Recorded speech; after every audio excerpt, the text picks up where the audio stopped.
Hey there, it's Taylor Ray from the 1P versus 2P podcast. This week it's a special episode because I'm interviewing Chris Waters from GameSpot.com because he has a new book coming out called The Gamer's Bucket List. And in other words, it's a list of 50 video games we should all experience before we die. So I was curious as to what kind of games are on this list, and I'm not going to tell you all of them, otherwise you wouldn't bother reading the book, but I wanted to also know what made them so special and deserving to be on this list in his book. So, hope you enjoy our chat.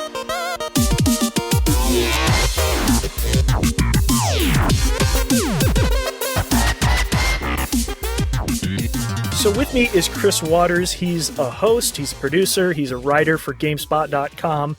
He's an everyman. I mean, he does everything from previewing, reviewing games, writing features. He presents on web series, panels at shows like E3, PAX Prime, Comic-Con. What doesn't he do? But now let's add celebrated best-selling author to the list. And his new book, The Gamer's Bucket List, the 50 video games to play before you die, which comes out Tuesday, November 24th. So welcome, Chris. Thanks for joining us. Taylor, thank you, man. Oh, that was a great introduction. Now I'm all chuffed up. My head grew a few sizes. This is great. All right. Well, let me start firing away from you because I did a little bit of research and I want to read you the blurb you have on Amazon about your book.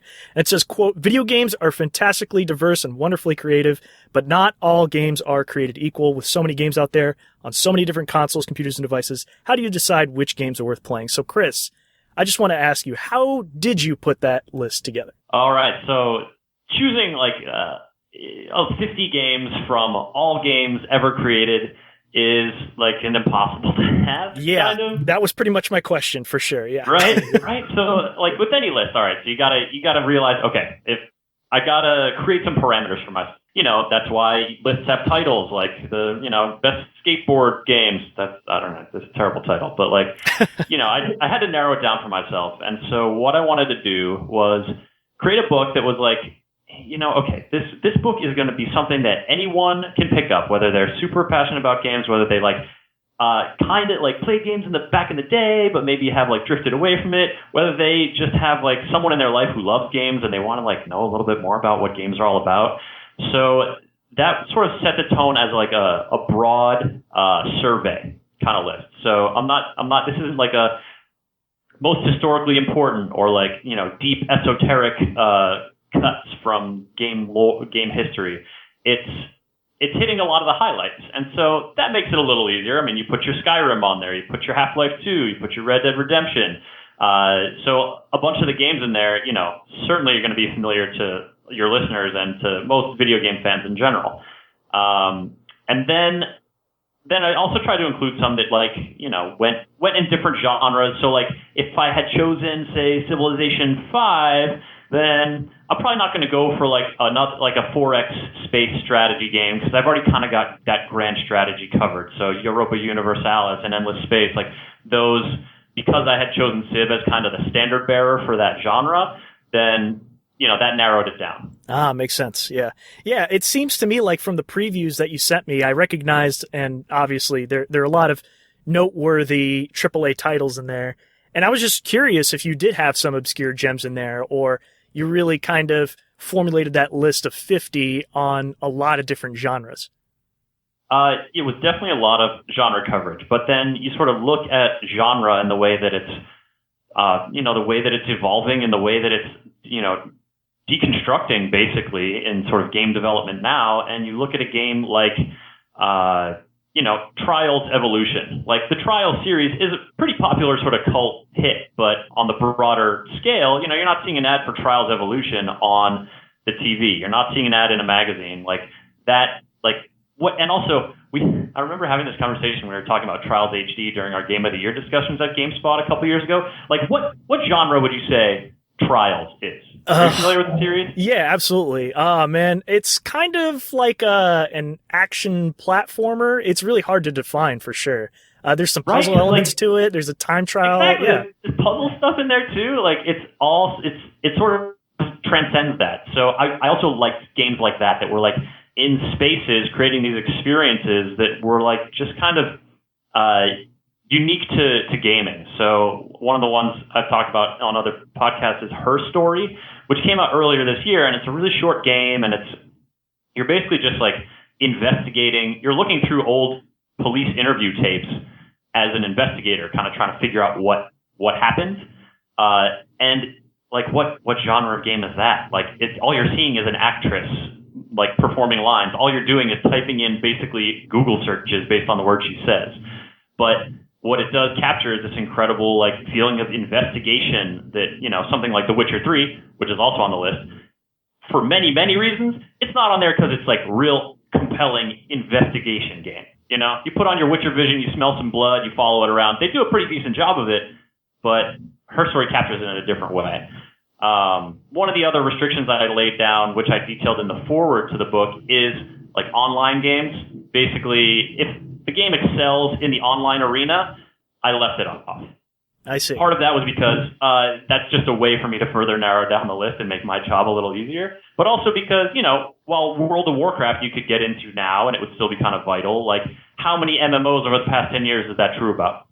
Yeah, true. Only a handful for sure. Yeah. Right? Like, which Battlefield do I put on there? Well, yeah, but you're calling it a gamer's bucket list, and if a game is unavailable for everybody, it's going to be hard to put it on a bucket list if you can't even accomplish it, right? So I could see that for sure. Yeah. That was another kind of thing that I wanted, right? It sort of ties into like, I want you to be able to pick up this book and be like, that game sounds cool. I want to play it. And then you can go play that game with, a reasonable expenditure or depending on what systems you have. But like most of these games are available on, systems that are readily available. There's not like super niche TurboGrafx 16 cuts. It's, a lot on popular consoles and on PC. Because that accessibility was also really key. Well, we're seeing a lot of, indie titles out there, a lot of coverage about the stuff. Do you have a lot of indie titles in there? I think so actually when I was making it, I had this spreadsheet and I sort of like had my brainstorming tab and my final list tab and my final list tab. And then on those list tabs, I had like columns like, okay, would I classify this as AAA or like indie or somewhere in between? Or would this, like, what genre is this? Like, how many players can play it? Is there a local co-op? Just like trying to sort it out and get some kind of balance. So yeah, I think that there are some indie titles in there. We've got like from this year, Rocket League.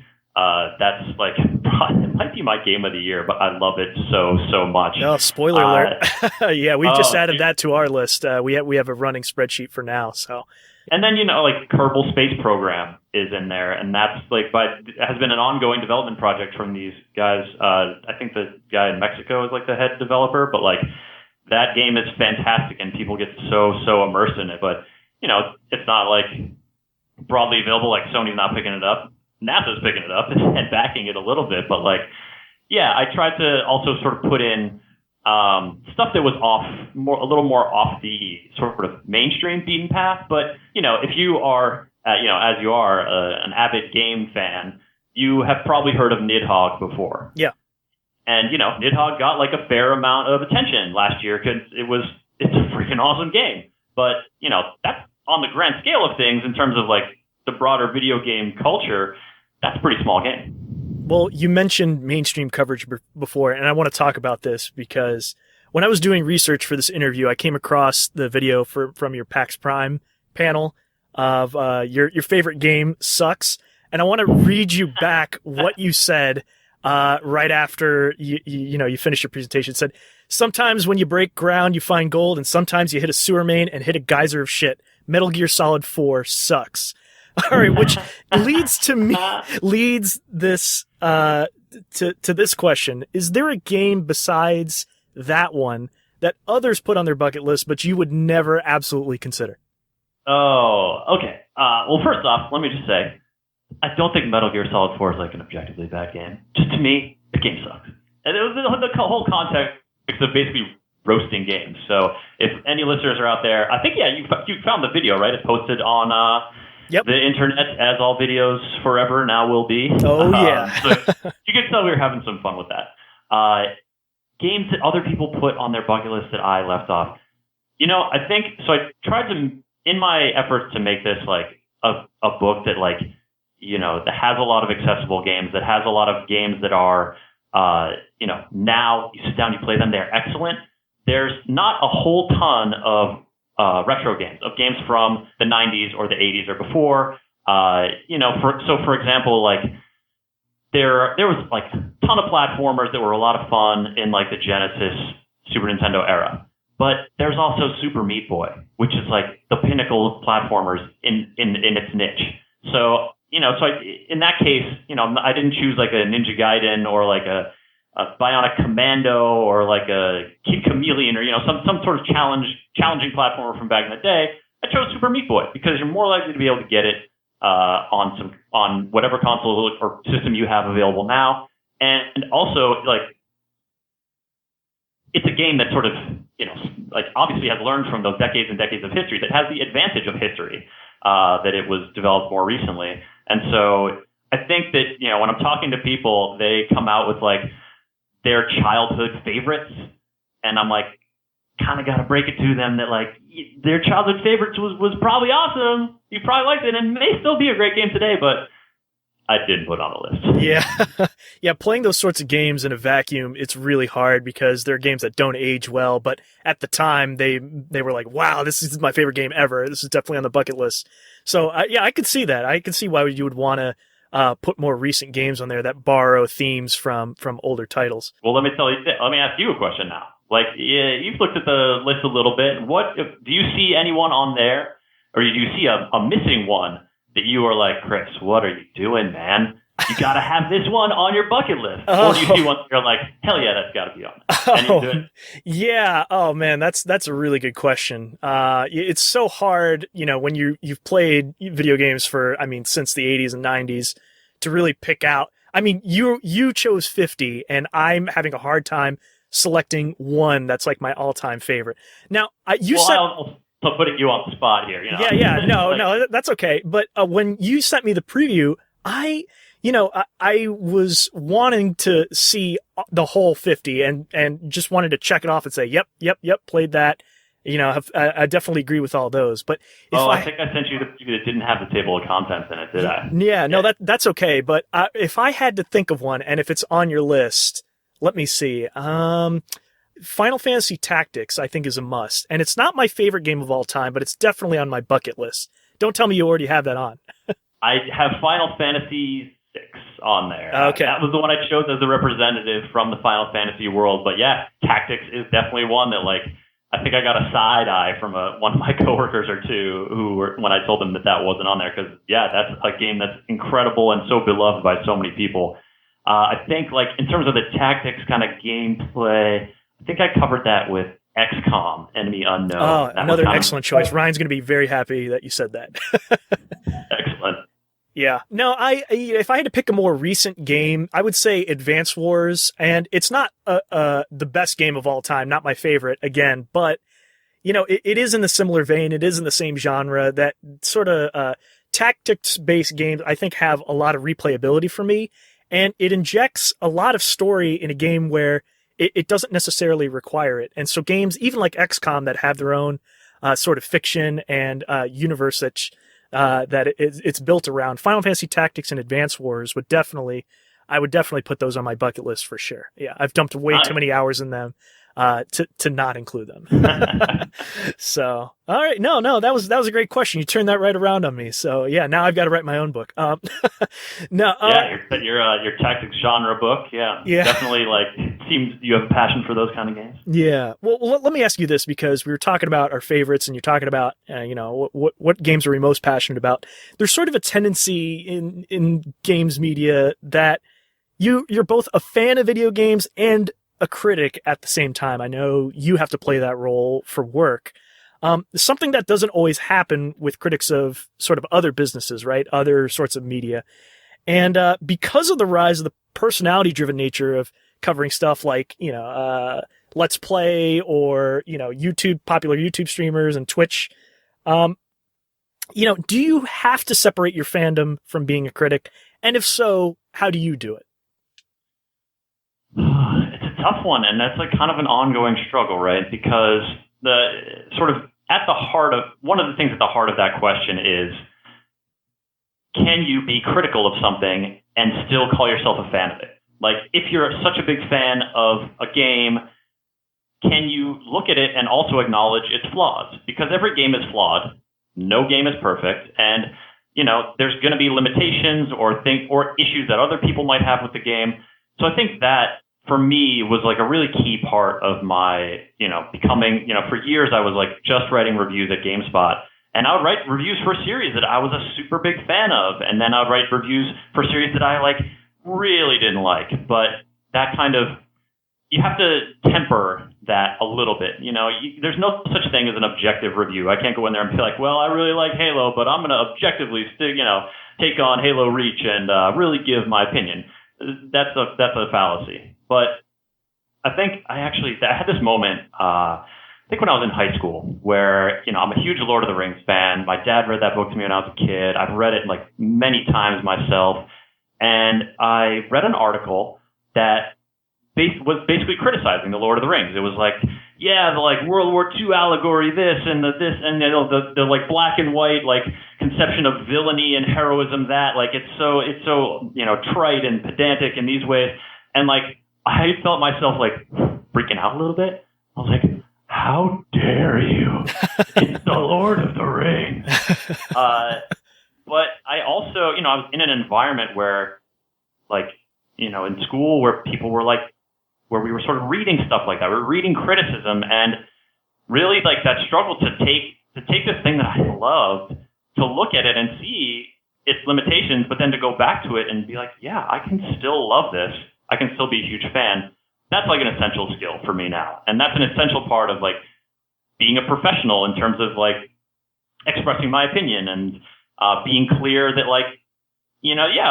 this thing may have flaws, it may not. Or this, and I can still like it. I can like flawed things, and that's important to recognize. So fandom and criticism, they're not mutually exclusive, is what you mean? Absolutely. Yeah. You don't I am a New England Patriots fan. Do I think that the New England Patriots are a bastion of virtue and success in the NFL? No, man, they got some problems, but I still like watching them play. That's life. You gotta have that. Otherwise, you're just gonna make problems for yourself. And yeah, that's the whole sort of the whole Let's Play YouTube community of people just being so out there in terms of the stuff they love. You can always find someone who's as passionate as you are about something, and you can find outlets that are a little more critical. And so you can kind of choose where you want to spend your time, what kind of thing you want to engage with, more and more and more as there's just more and more options. Well, I'm glad you brought up the analogy of sports, because oftentimes we see reporters and journalists. Yeah, I mean, how do you separate yourself from being a fan and then covering the teams that you love, of course? And it's a very hard thing to do. And in fact, if you take a step back and look at it and you say, well, how would you even get into this line of work without being a fan? You wouldn't be very good at your job if you didn't have that sort of background. Wouldn't you agree? Yeah, I mean, I think that it is definitely possible to go into an industry, to go into something that you have some appeal for, but also maybe you have some personal interest in, but also maybe you just have a personal prowess at a certain kind of production or writing or management. And, video games, sports, all of these things are in a strong, they're industries. They are businesses. There are people who work at a GameSpot and any major media site and any game developer who don't go home and play video games. That's just their job. Just like there are people who, work at car companies who maybe drive a car from the other car manufacturer. It's a terrible metaphor, but I think you know what I'm saying. I think I get what you're saying, yeah. Yeah, I think that, definitely being motivated to get into something because of your personal interest in it is wonderful. But, that doesn't, I think that you can have other motivations for getting into an industry or into something that is still legit. At the same time, if you're a public-facing sort of critic or journalist or reporter, and people are tuning in because they're enthusiasts of whatever realm you're covering, they want to see enthusiasm. They want to see that you're having a good time, or you're interested, or you're engaged with it on a level that sort of resonates with their own fandom. And that goes back to what you were saying earlier about sort of just it's all about personality, and so you gotta have a mix of the two. You gotta like show your enthusiasms and in a genuine way, but also recognize that like it's a job too. I was taking a look at your Twitter feed, and forgive my cyber stalking, okay? But that's all good. That stuff is public record. It's all good. All right, good. Now that I have your blessing, let me ask you. It seems like you do a lot of reading about games. Besides your own book that's coming out, do you have like a good book you can recommend, book or books that might interest other gamers? That might interest other gamers.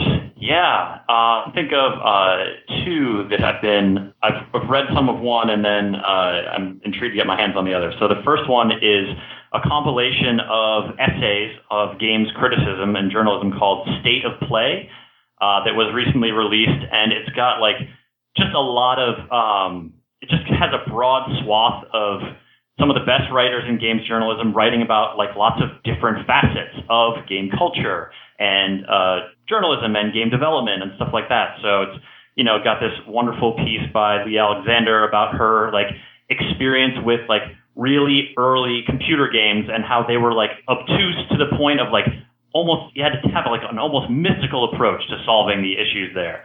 And then there's another one about Twine games that was like by Ananthropy that was fascinating. Like I don't really know that much about Twine games, but they're like, I think that's where a lot of kind of this interactive media entertainment where it sort of bleeds to the edge of what someone would call a game. But like the interesting conversation is not, is this a game or is it not? It's what kind of experience is this and what can I get out of it? So that's State of Play. And the other one is Nick Sutner, a colleague of mine from, we were Games Radar interns back in the day. There's a series of like boss fight books, I think. Have you heard of these? No.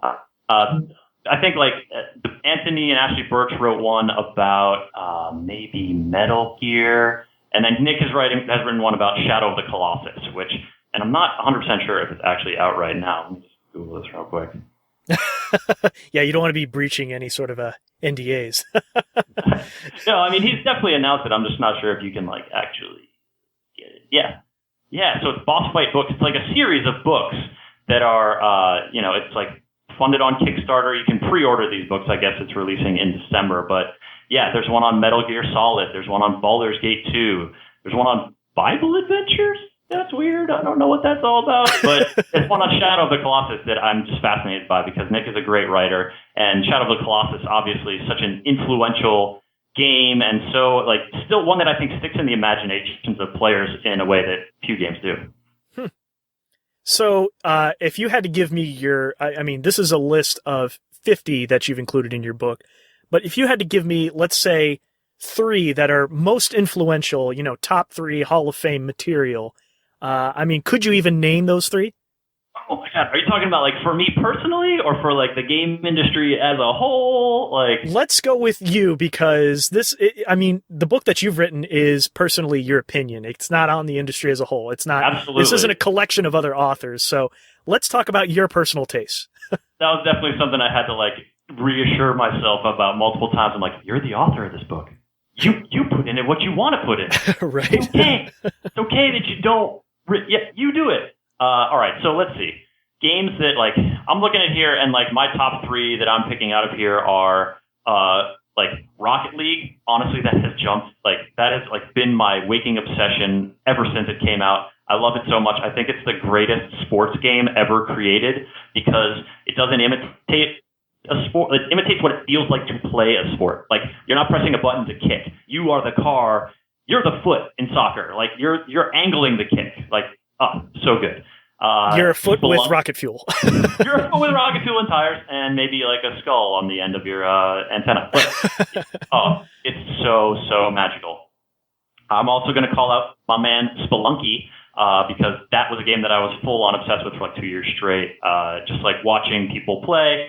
Like, I never attempted the eggplant run, but like, man, Spelunky I think is a game that does the thing that, and this is sort of an excerpt from my write-up in it. It's like Spelunky doesn't give you the abilities of a hero and say, all right, you're a hero now, the way that like Uncharted does. Spelunky gives you like the world you can be heroic in and is like, prove it. Like, show me what you got, you know? Like, because you're busted back down to the very beginning every time in that game, and you don't have a lot of abilities, but like, as you figure it out and as you work through it, it's just one of the most defining sort of game experiences for me, certainly in the past 10 years, but also in my life. I mean, Spelunky, man. Well, so far you've named 2 games that have been, I would argue, easy to learn, but very, very challenging to master. So that's high skill ceiling, right? Oh yeah. I think that appeals to me because it feels like I can keep getting better. I can get that satisfaction of, you know, getting better in a way that like is tied to my own skills that appeals to me personally. Oh, okay. So let me hear your third one. If you had to pick a third one, I want to see if I'm seeing a trend here. Oh my goodness. Well, now I'm going to try to buck the trend because, you know, I can't. So predictable over here.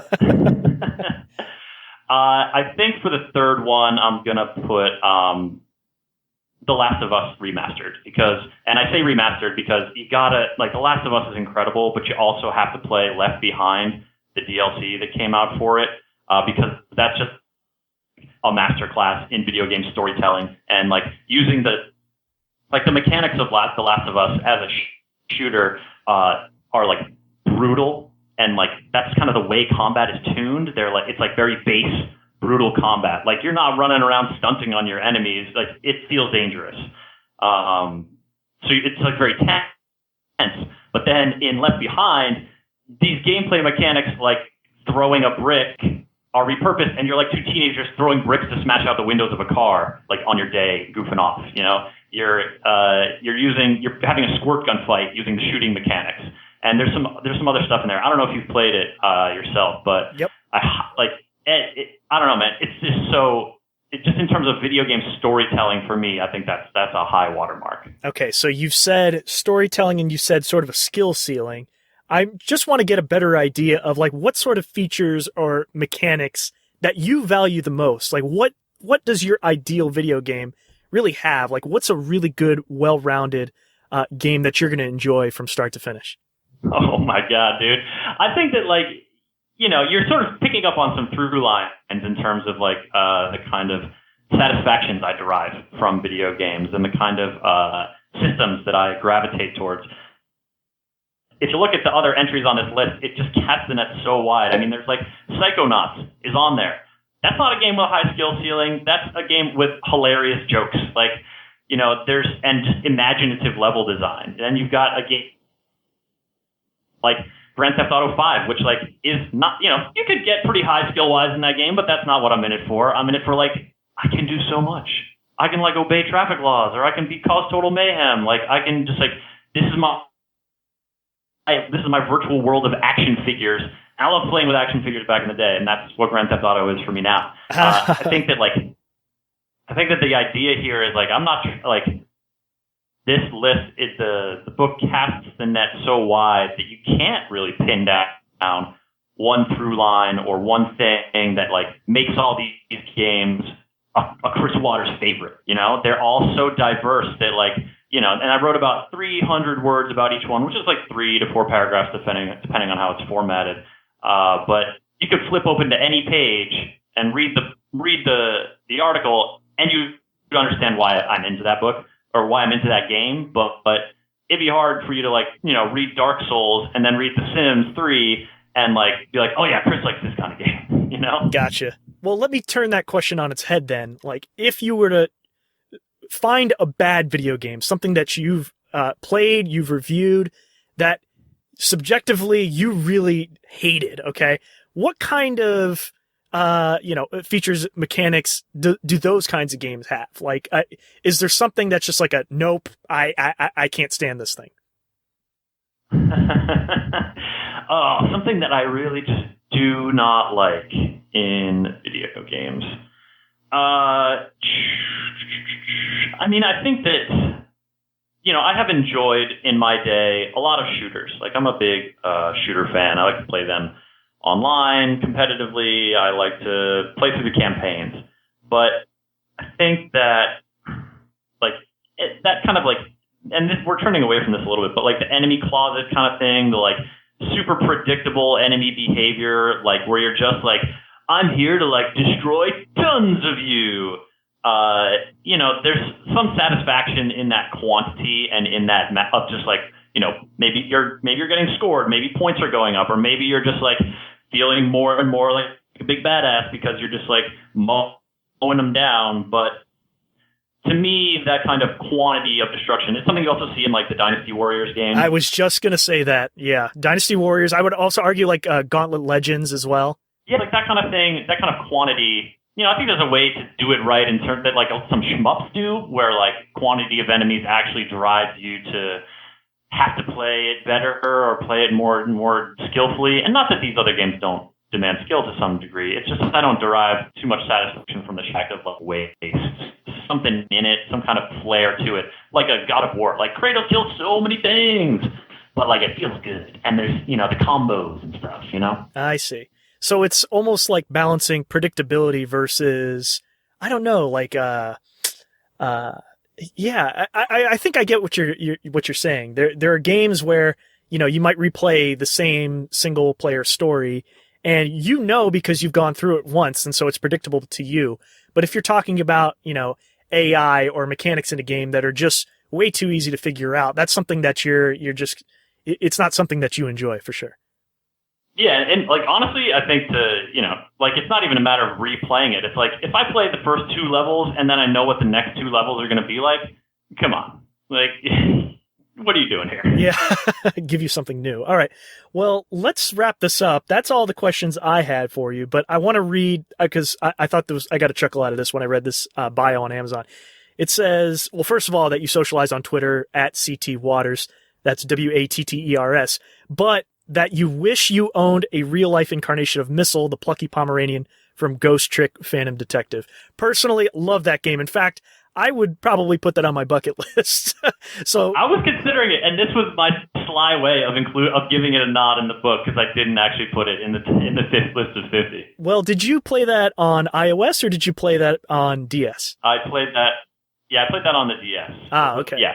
So it was interesting because I actually played it on my iPad, and it's interesting when you play certain games on different formats, right? You not necessarily have like that dual screen, and when games are ported from one format to another, something can be lost in translation, but then sometimes it's done really, really well. Another game that I thought did that extremely well was Ace Attorney. The Phoenix Wright, when Capcom ported over a collection over to mobile, which I thought was interesting. And so I'm curious if you can think of any instances of games on your bucket list in your book where one port is very different from the original. Ooh, yeah, that was a thing that I encountered. Like I was contracted to write the book, pick all the games, and then send it off. And then the publisher came back to me and they're like, cool, we looked up what platforms these games are on, and we populated it. We just inserted that information in the book. And I was like, oh God, no. Because, if you're just Googling the title of a game and looking for all the platforms it's on, it's, some it'll be like, okay, Halo Combat, well, Anniversary, that's just on one platform. Got it. But then you look at something like Minecraft, and that is on a butt ton of different platforms. Yeah. And then you look at something like, what's a good example?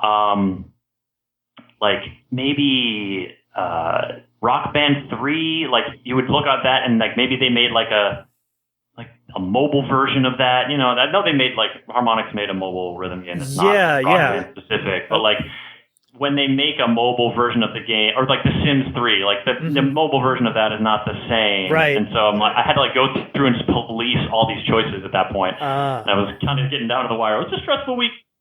Again, many months ago, but I think it turned out pretty well. Yeah, so they're sharing the same title, but definitely not the same game in different experiences. Okay, I gotcha.